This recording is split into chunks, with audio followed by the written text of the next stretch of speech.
Hi everyone, welcome to today's Science versus Bullshit. Hopefully I'm live in the right place and everything is working. I did have to wait here staring at my face for many uncomfortable minutes while it was connecting, but here we are. I'm going to do something a little bit different today, which I think will help a lot of people. And I think a lot of people will resonate with this. So I've had many a message along very similar lines. And actually I just opened my messages and had another one essentially similar to this. So I thought I'd go through it more like a case study and then people can apply it as they want, but I'll keep it relatively broad. So the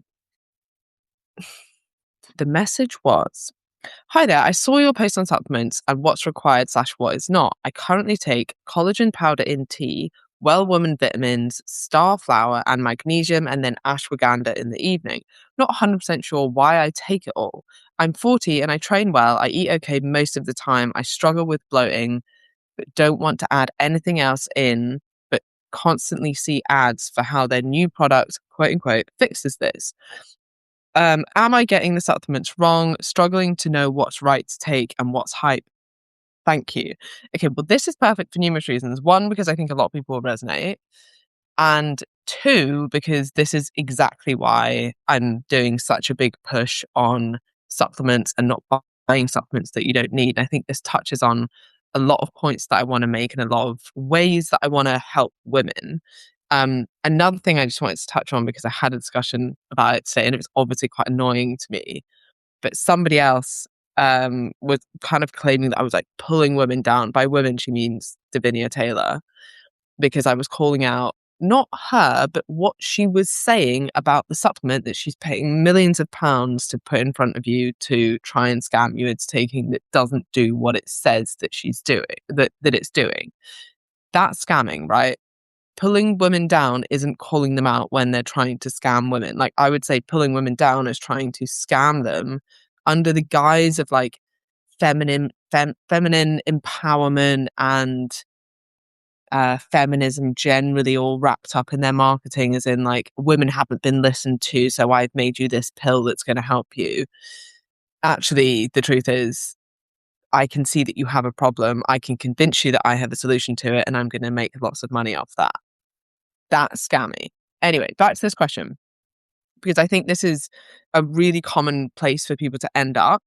And so I wanted to talk through this and hopefully it will help many, many people. And if it helps you and you think it can help somebody else, please do pass this on to them. So I want to start with, you don't actually need any supplements if you have a varied diet. There are a few things that might benefit. For example, vitamin D in the winter, especially if you live in the UK. Potentially omega-3 if you're someone who doesn't get in a lot of oily fish. Creatine if you strength train. I know that there's a lot of hype at the moment around the cognitive benefits of creatine. I think, why not take it? Because it's pretty cheap and there might be some benefit. But if you were only taking it for that reason and you didn't care about the strength benefits and you weren't resistance training, I kind of feel like it's probably not very evidence-based to be taking it for those reasons at the moment. But creatine, if you want to, specifically if you're strength training, very good supplement to be taking. And then protein if you're not getting enough from whole foods. But all of these, and mention how, like, notice how I mentioned like vitamin D if you live in the UK and you're not getting enough. Omega-3 if you're not already getting enough from your diet. Protein if you're not already getting enough, right? So actually you can get all of this stuff from your diet. You don't actually need to take supplements, but most people, well, not most, but a lot of people struggle to get in, for example, enough protein. Or some people are like, I don't like oily fish. Okay, fine. Take omega-3 instead. And then I'd be thinking about things like sleep, total protein intake, resistance training, steps, fruit and veg intake, stress management. But it's really common on social media now to make women feel like they need a supplement for every single feeling or emotion that they're having. In fact, someone just before I came on this sent me a reel that was another woman from Hollyoaks, interestingly. I was going to say Gemma Collins, it wasn't her, although I'm sure she promotes some probably dubious things. Gemma Atkinson, I think that's how you say it. she was talking about how her old personal trainer, who I know and has already blocked me, um, who also works for UP, which generally part of their business model is to get you to buy a load of their supplements. I know this because I interviewed to work there many, many years ago. But yeah, part of it is like, yeah, you get clients in, but then also a lot of the way you make money is to get them to buy supplements, and the PTs get commission on the supplements as well. Um, Anyway, she was talking about how her old PT told her that she should be doubling her magnesium dose the week before her menstrual cycle because she probably wasn't actually craving chocolate. She was experiencing a lack of magnesium. And then the interviewer is like, oh, yeah, because magnesium increases serotonin, etc., etc. This is completely blown out of proportion, and it is totally normal for you to have cravings for chocolate the week before your menstrual cycle. That doesn't mean that you need to double your magnesium dose. I'd also just point out that supplements aren't just like sweets that you should just be like, oh, just take this much and I'll just take more if it's not working. Like, specifically things like magnesium, you can take too much magnesium. Now, if you take a little bit too much, maybe you'll shit yourself. You'll definitely have diarrhea and you may have like stomach cramps, right? It's not going to be enjoyable, but it's not going to kill you. If you take too much magnesium, it is involved in regulating your heart rate, and it can actually cause like significant cardiac problems if you're taking too much. Now, I don't think just doubling your dose the week before your period is probably going to lead to heart complications, but it's certainly not something I would be generally just like suggesting that everybody does. And then the link between magnesium and serotonin, it, again, like it's so oversimplified. So magnesium does support enzymes that are involved in producing serotonin. So that means if you are deficient in magnesium, which by the way, the vast majority of people who have a normal healthy diet are not, you already get in enough magnesium. If you were deficient in magnesium, then yes, that may have an impact on your serotonin production. But you can't just think like, I'm just going to have more magnesium because it will boost serotonin even more. Like, no, you need a minimum amount so that you're not deficient, so that your body can actually produce serotonin. But just having more isn't going to result in more serotonin. So yes, they are vaguely linked, but that is like a huge leap for somebody to make. And that actually relates to, I've been sent a lot of stuff today. Now they're all lining up in my head. It's just magic. Another post that was sent to me by, who was it? James, God, I don't know how to say his last name, but he always does these tweet style posts. James D. Nico, Dr. James Dinick, something like that. Anyway, I've been sent his post many a time. And this one was specifically about how if you take vitamin D, but if you don't take magnesium, it can be harmful. And again, it's the same premise of like, if you are completely deficient in magnesium, which would be highly, highly unlikely, then yes, that would be an issue. But the vast majority of people aren't. So his whole thing is like, if you're taking vitamin D, you need to also take magnesium. Oh, look, I also sell magnesium. Shock. And then like convincing people that they need all these supplements. If you're taking one, then you need to take another one. If you don't, then it's dangerous. I think it was actually, he was saying, yeah, vitamin D does not work without vitamin K2 and magnesium. This would be true in a physiological state where you had no magnesium and no vitamin K. But that is not the reality that most people live in, and you would have other issues if that was the situation anyway, because you do need some magnesium and some vitamin K, of which you will get minimum required amounts from just a general healthy varied diet. So you don't need to be adding in these supplements absolutely everywhere. Now, I've gone on a slight tangent, so I'm going to bring back to, if anyone remembers, where my brain actually started, which was the message that was sent to me about bloating. Okay, let me pull that back up. Okay, so basically, the reason I wanted to talk about this one is because I think it's very easy to get convinced that you need a supplement for everything, whether that's like stress or your hormones, or apparently now if you take vitamin D, you need to take all these other supplements as well. Or if it's the week before your menstrual cycle, you should be doubling the dose of this one and pulling back on this one. And it's massively overcomplicating for people. Now, if we break this down, because this person is certainly not alone with feeling like this, and the majority of women over 40 have probably realized that, like, as soon as they go onto Instagram or TikTok, they're just like absolutely inundated with these kind of adverts. And this person, let's look at the specifics, 40 years old, so young, right? Eats mostly okay most of the time, trains well. These are the main things. The main thing that it seems like from this message, and I've spoken to this woman, that she's struggling with is bloating. And this is what I want to talk about today. So most bloating isn't caused by a supplement deficiency, and thus a supplement isn't going to fix the issue. It's usually down to a few things. The first one is like the size of meal that you're eating and the speed at which you're eating. I'm going to say specifically the speed at which you are eating. This is so much more common than most people think. And when I get the worst bloating, and sometimes it's like painful, is when I've eaten too fast. It like happens way more often than people think. And when you have discussions about people with about their eating habits, and they're like, oh yeah, well, I just quickly have dinner, but it's this normal thing, but I'm doing it while I'm getting the kids ready. So you're just eating on the go all the time. Then, oh yeah, then I have this, but I'm doing it in my 10-minute lunch break because I spent the rest of the time going to the gym because it's the only time of the day I can get to the gym.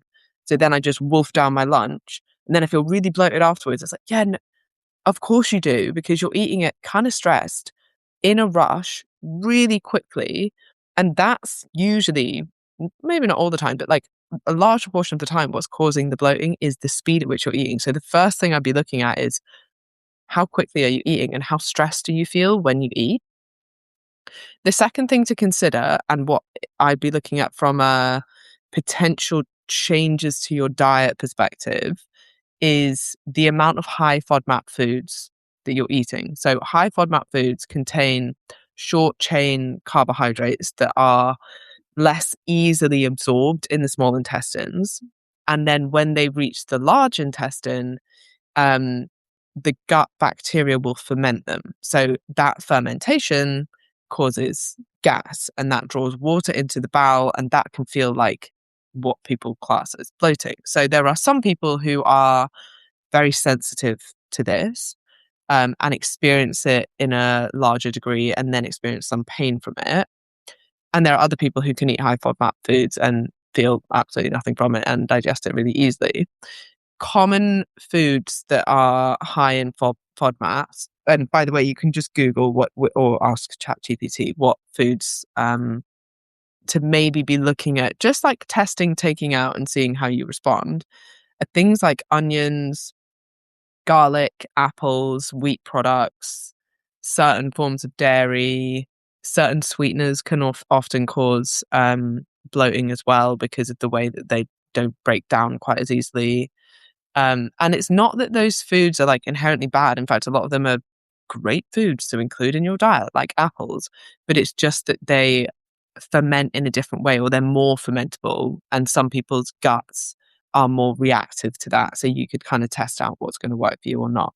There is a very distinct FODMAP elimination protocol and diet. And I would remind people that the point isn't to be on that diet forever. It's ridiculously restrictive if you do it correctly. The point is to take foods out and then reintroduce them and see what's causing the issue for you so that you can avoid that.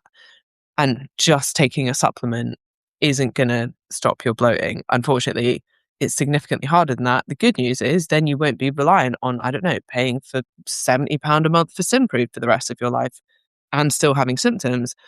You'll actually know the root cause of the problem. And then you might be like, oh, it's completely worth me not eating apples because I know they don't really agree with me.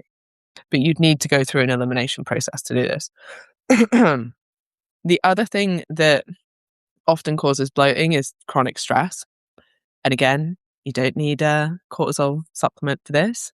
I would be considering like how you feel, how stressed you are, specifically how stressed you feel when you're eating, but stress can reduce the efficiency of digestion because blood flow and energy are like pulled away from the gut if you're in a kind of fight or flight response type situation or feeling in that way.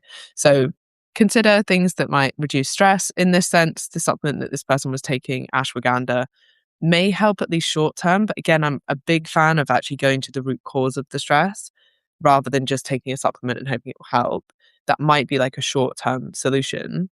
But I mean, one of the reasons that I'm so passionate about getting people to stop wasting money on supplements and also learning about finance and investing is because the number one cause of stress is finance, is people's finances. So if you're in a situation where you're like, oh, I'm spending hundreds of pounds a month, which this person was, on supplements, and I'm financially stressed, like you're in like you're making the whole situation worse, right? So actually reducing the stress a lot would probably be taking a lot of the financial burden away, making a plan instead of burying your head in the sand, figuring out what's actually stressing you and taking action towards reducing that stress. The other thing that definitely causes bloating for most women is different phases of their cycle, and sometimes your digestion can slow slightly and change slightly depending on the week of your period. Most people notice that. And then the other thing to note is that if you're someone who's massively increased their fiber intake, for example, if they randomly start taking fiber supplements because someone on TikTok has told them that they should, and they think, oh, more is better, so I'll just take loads of this, then that can cause an issue with bloating as well. So if you are increasing your fiber, which is a good thing to do, I'd be doing it gradually. I already mentioned sweeteners, but certain sweeteners don't sit well with certain people who are sensitive to bloating. And then carbonated drinks like fizzy drinks. If you're someone who struggles with bloating, you might want to cut those out and just see if you feel better. Very rarely is the solution you need another supplement. And in fact, adding a load of supplements when you're already bloated can make things worse. So that's certainly something I would avoid. And then I wanted to just go through what you're taking at the moment. I'm just going to remind myself of that and see what I would keep in and what I wouldn't keep in. I'm going to try and be as unbiased as possible here. Okay, so collagen, certainly not essential. It is just a source of protein. It's actually quite a poor form of protein, a dietary protein anyway. And I would save your money, buy whey protein if you need to supplement with protein. If you're already getting enough from your diet, literally no benefit, just stop taking it. It won't fix bloating. Most people who claim that collagen has changed their lives or it's had a significant impact have usually just increased their protein intake, which they could be doing in a better way and a cheaper way from just taking whey protein. Or at the time that they started taking protein, they also changed a lot of lifestyle habits. Now, I don't know if someone was trolling me, but someone actually sent me loads of collagen. It's right here. And one thing that's come with it, which I find quite interesting, and is actually, I quite like this part of it. Now, you don't have to obviously buy freaking collagen for this. Oh, I've got a little whizzer and everything.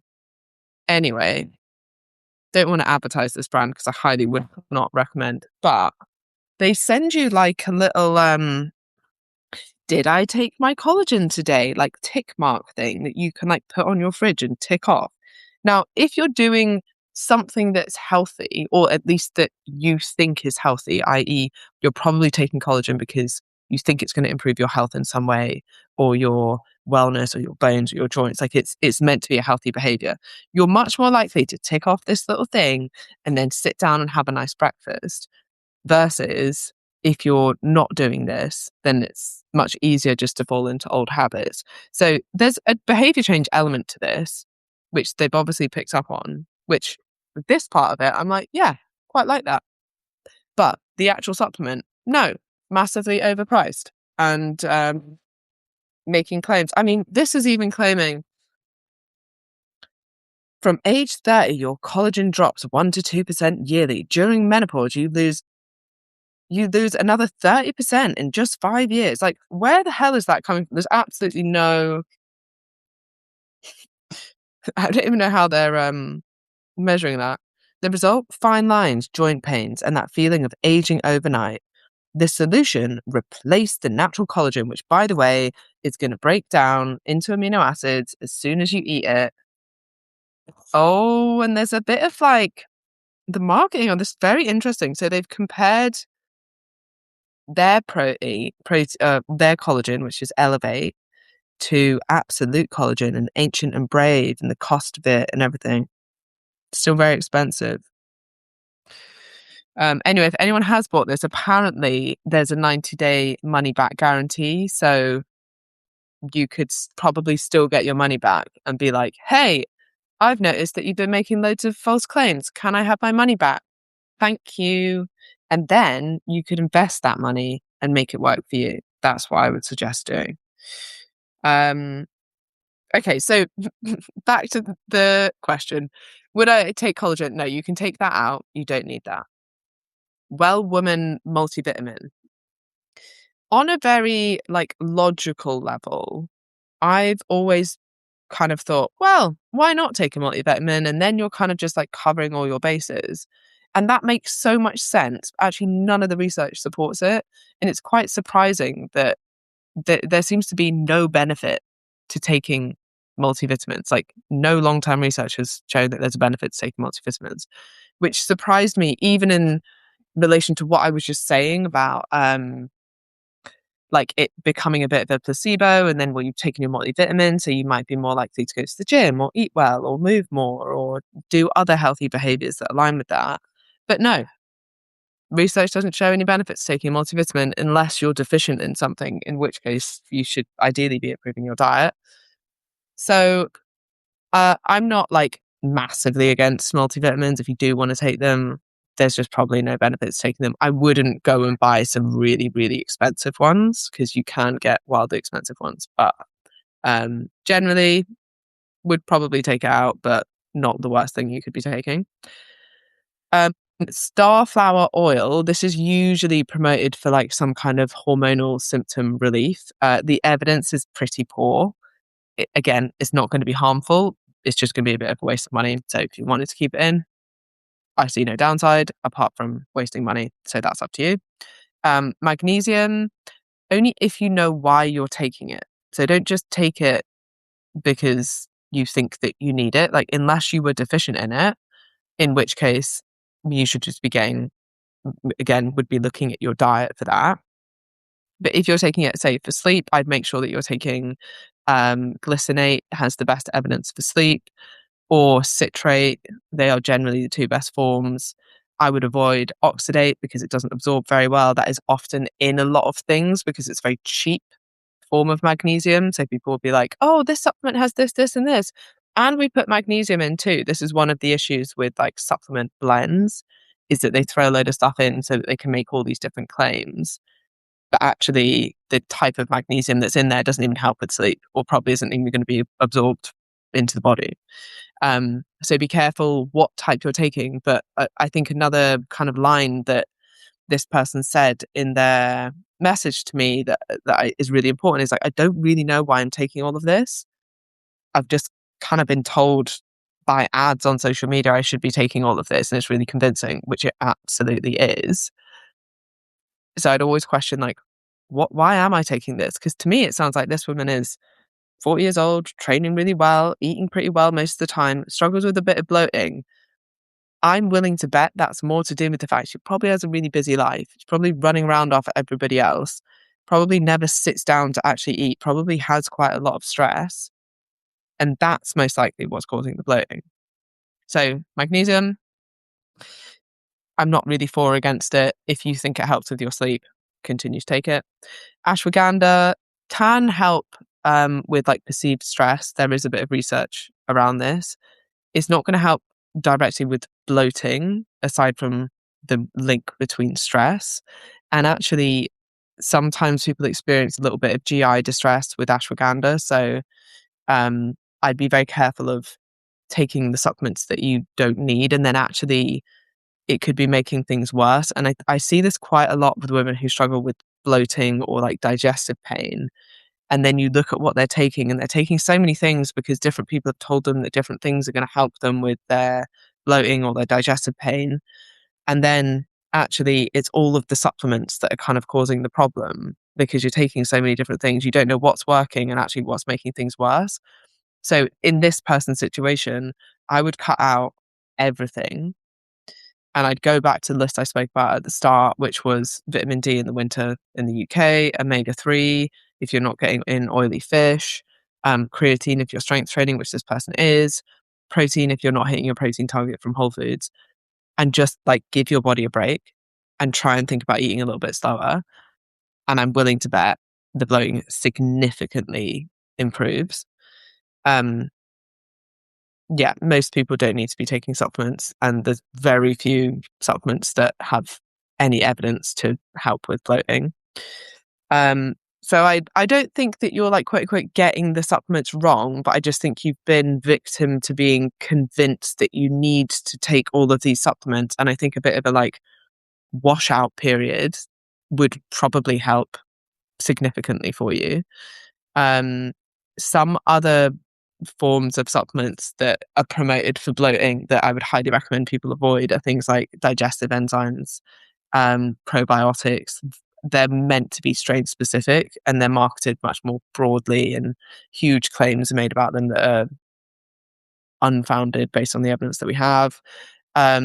Greens powders can actually make bloating significantly worse. Anything that promises to kind of like balance your hormones or change your hormones, no solid evidence on that. And I'm actually quite pleased about that as well.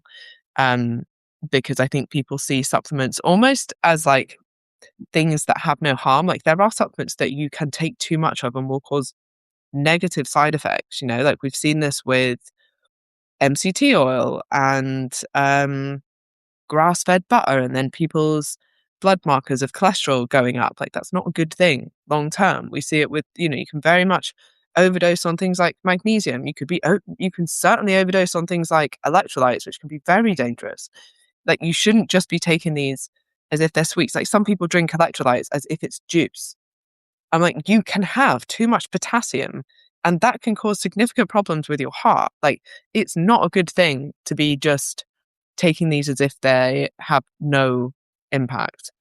So yeah, hopefully this has been useful. My take home would be that you don't need any more supplements. You should probably take out most of the supplements that you're consuming. Give yourself a period of time without taking many, if any, supplements apart from potentially the ones I've suggested. And then focus on what I discussed, the slowing down, maybe thinking about how much you're chewing your food, thinking about how big your meals are, how much time you're having between them, how much you're spacing them out, if you're consistent with your fiber intake.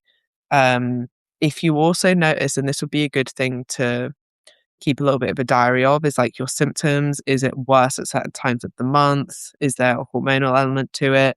And then once you've figured out what's causing the bloating, then you can work backwards and think, okay, well, actually, is there anything that might benefit me now that I've tried all these things? And don't throw everything at it, because then you don't know what's working and what's actually making it worse. Just try one thing at a time. But anyway, I hope that was useful. It seemed to be something that like a lot of people were asking vaguely around that. And I will be back next week with more things to debunk. I hope that's been useful. If you do want any resources from me in regards to the investing the money that you save by not buying shit supplements, then shoot me a message on Instagram and I'm happy to send you that. And have lovely evenings.